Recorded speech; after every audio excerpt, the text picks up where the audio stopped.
जिस तरह से बर्बरतापूर्ण ढंग से उनको पीटा गया, उनकी हत्या हुई है, वो जाकर के वहां पर केक काट रहे हैं और मिठाई खा रहे हैं।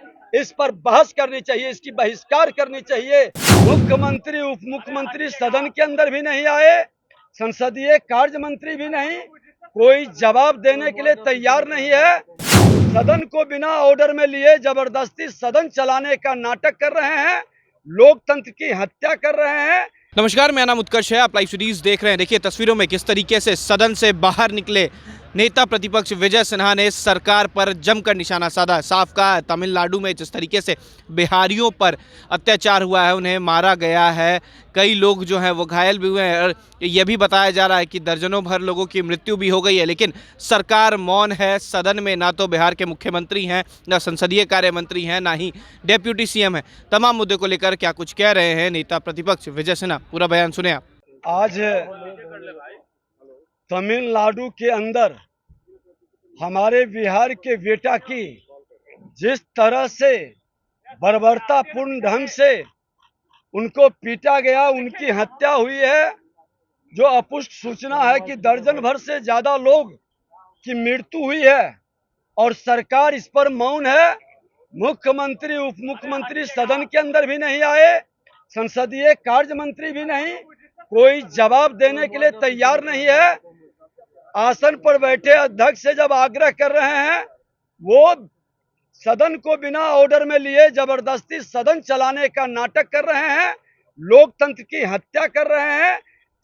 ये गंभीर विषय पर चर्चा होनी चाहिए। आज बिहार के अंदर पेपर लीक का मामला हो या शिक्षक अभ्यर्थी का मामला हो, हमारे बेरोजगार नौजवानों की मामला हो, किसी विषय पर कार्य स्थगन भी दिया गया। क्या आज बेरोजगारी के कारण हमारे लोग पलायन कर रहे हैं और बाहर जाकर के अपनी जान को गंवा रहे हैं? 33 वर्ष से बड़े भाई छोटे भाई मिलकर के आपकी ऐसी नीति कोई क्यों नहीं बनी जिससे इस तरह से हमारे बिहार का बेटा का अपमान और हत्या नहीं होता? आज राज्य में 78 लाख स्नातक बेरोजगार है, इंटर और मैट्रिक के 2,98,00,000 बेरोजगार बैठे हैं। बीपीएससी में 49,000, बीटीएससी में 12,000, बीएसएससी में भेजी गई है, पद खाली है। सत्ता की राजनीति में 4.5 लाख शिक्षक अभ्यर्थी और 4,000 से ज्यादा प्रधानाध्यापक, 7वें चरण के शिक्षक बहाली का मामला, इस तमाम मामले को लटका के सरकार क्यों रखे हुई है? अगर जो ये सारे मामले का समाधान करता, उनका 10 लाख और 20 लाख की घोषणा, 10 लाख उप मुख्यमंत्री और 20 लाख की घोषणा मुख्यमंत्री का, अगर जो उसका आधा भी आप कर देते एनडीए सरकार में, अगर जो जितनी याचना दी गई है 4-5 लाख से ज्यादा, तो कम से कम बिहार की सम्मान और प्रतिष्ठा बढ़ता और हमारे नौजवान दूसरे राज्य में जाकर के अपमानित नहीं होते और आज उनकी मृत्यु नहीं होती। पूरे इस हत्या का जिम्मेवार बिहार की सरकार है। इनकी गलत नीति के कारण अपने परिवारवाद और अपने बच्चों को रोजगार देने के चक्कर में बिहार के बेटे के रोजगार ये छीन रहे हैं और उनकी पीट पीट कर हत्या की जा रही है बर्बरतापूर्ण ढंग से। और जिस सरकार के राज्य के अंदर तमिलनाडु में हत्या हो रही है, वही यहाँ के उप मुख्यमंत्री जो अपने पिताजी के सोने के चम्मच लेकर जन्म लिए, वो जाकर के वहां पर केक काट रहे हैं और मिठाई खा रहे हैं।